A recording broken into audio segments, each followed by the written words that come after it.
صاحبي ده لو كان نجح في الانتخابات كان هيبقى أصغر عضو برلمان في مصر، هو سوّق لنفسه على كده، والكل قال آمين، والصراحة هو يستاهل أعلى المناصب، لسانه حلو، دماغه حلوة، بياكل أي حد قدامه، يعني مرة كنا في وسط الانتخابات دي وكانت لسه في بدايتها، قعدنا في بيت واحد من الناس كان رافض تمامًا مجرد إن هو يسمعه، الراجل انبهر بالشخصية اللي قدامه وكان عاوز ينضم لأنصاره. اليوم ده كنت معاه بعربية والدي ونسي في العربية على علبة سجاير مارلبورو، علبة السجاير دي هيبقى ليها لازمة في الحدوتة الجاية فخليكم فاكرينها. المهم صاحبي ده ما كانش نازل في القاهرة مثلًا، لأ ده كان نازل في انتخابات في بلد اسمها ميت سلسيل، عشان ما تتوهش أنا كنت باخد 5 مواصلات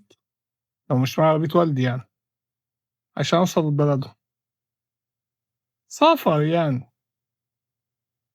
5 مواصلات دول كانوا من بلدنا في المنصورة مش هنا يعني. صاحبي طبعًا ما نجحش في الانتخابات، كان زماني في حتة تانية بقى، تخيل تبقى صاحب أصغر عضو برلمان في مصر. هل أنا سكِتّ؟ طبعًا لأ، هو كان خاطب من القاهرة، فكان بييجي يقعد عندي في الساحل، رُحت جايب صورة من صور بتاعة الانتخابات، عملت عليها شريطة سودا زي اللي بتتحط على صور الأموات دي، وكتبت جنبها صائت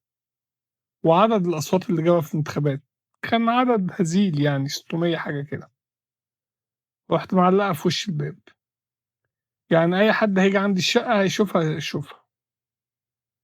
وبكده اتنقل من أصغر عضو برلمان في مصر لأصغر عضو ساقط في انتخابات البرلمان في مصر.